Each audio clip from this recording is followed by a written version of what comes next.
From practice. Johnny, really appreciate you taking the time. You're the fourth Illinois player ever to be a finalist for that award. No one has ever won it. What would it mean to win that award and become the first Illini to do it? That'd be great, just to represent my school, the culture we got going on at this program, just to represent my family. I've been working hard these past 4 years just to be the best me possible. So to win an award, any award, would be a great honor for me.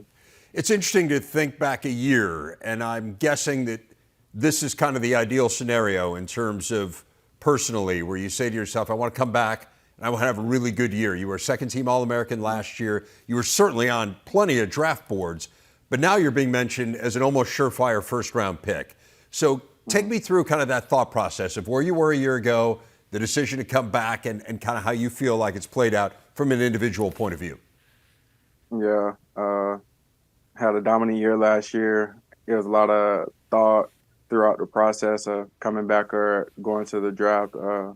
I knew I wasn't going to be where I wanted to be drafted. So I talked with Coach B. He was like, man, you come back, you have the year that you had last year. I promise you'll be going first round. And it's every kid's dream to play that plays football to go first round. So came back, been doing my thing, and hopefully I could go high in this draft. This defense, though, Johnny, has not really been at the level it was last year. And part of that is you guys were unbelievable last year, and you lost some really high-level players, particularly on the back end. But you were first in the nation in scoring defense last year. You're 12th in the Big Ten in scoring defense this year. So it is a significant drop-off. What do you think has been the challenge of getting it back to the point where you guys were a season ago? Just bringing that swag back.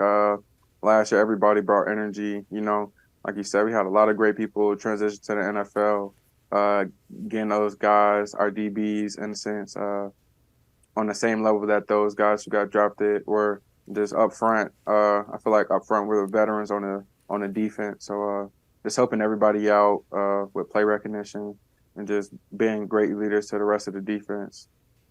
I do have to ask you about the quarterback situation. It is really interesting this week. Frankly, I think it's gotten a lot of discussion here on our network. So, yeah, John Paddock, who came in at the end of the Minnesota game for the injured Luke Altmaier, leads you guys down the field.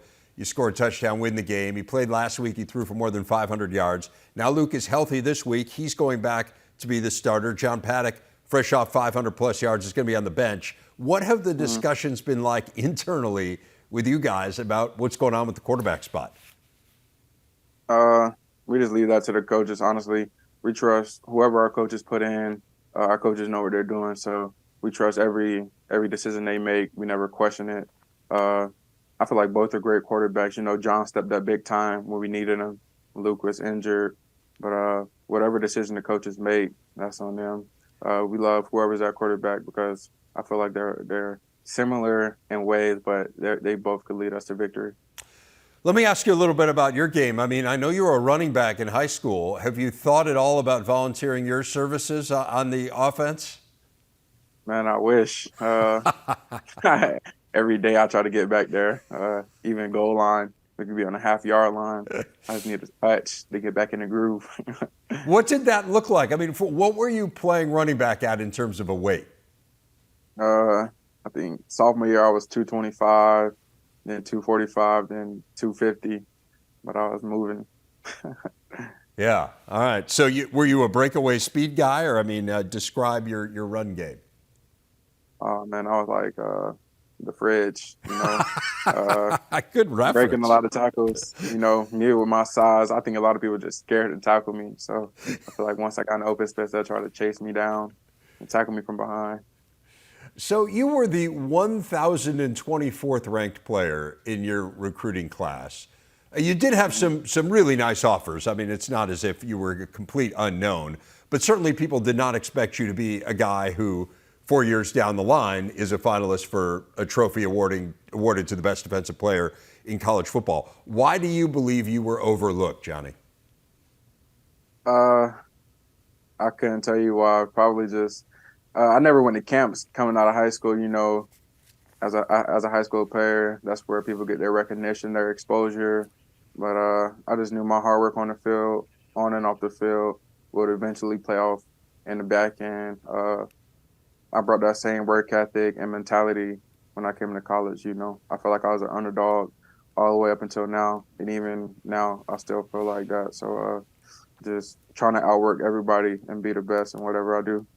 Got a lot of football players in your family, and that includes your brother Jer'Zhan. You guys played them earlier this year when you played against him when he went head-to-head against Toledo. There were all the great shots of your family in the stands and the divided loyalties in that game. It went right down to the wire, and you guys pulled out the win. What was the trash talking like afterward?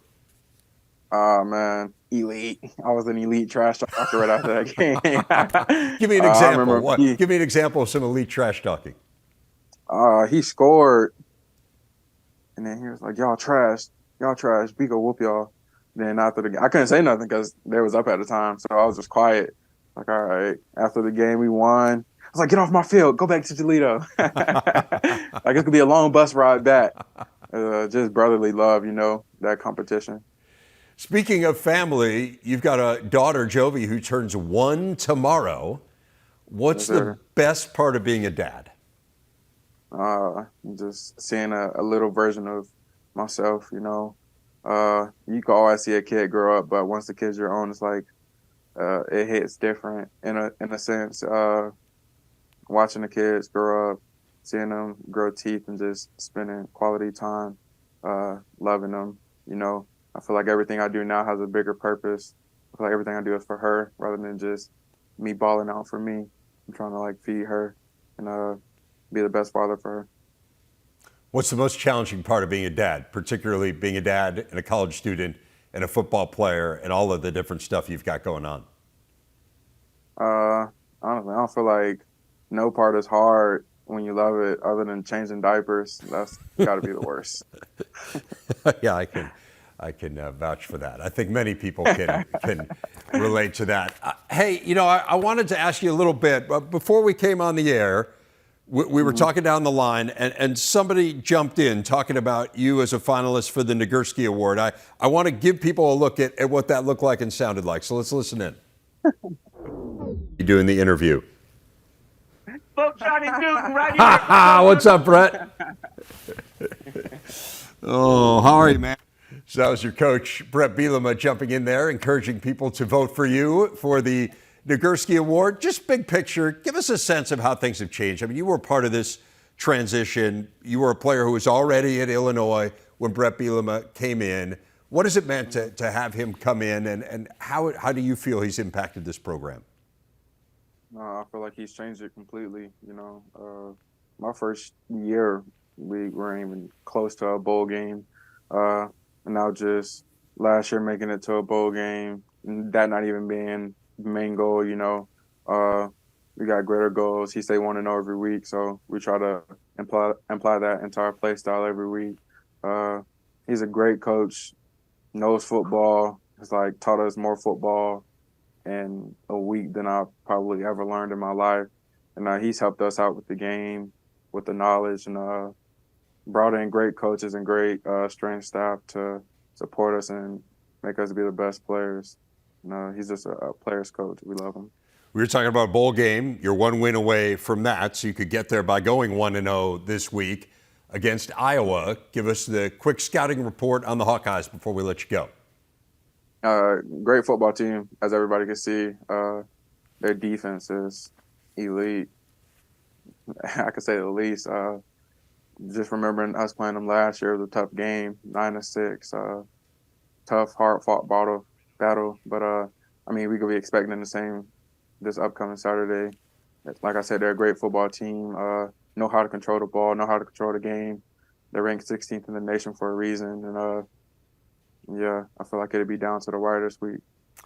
Well, John, it should be a really good one. Enjoy the game this weekend. Best of luck. Enjoy the birthday celebration tomorrow as well. Thanks a lot for taking the time, and congratulations on what has been a great year. Thank you. I appreciate it. Tune in this Saturday. We will do.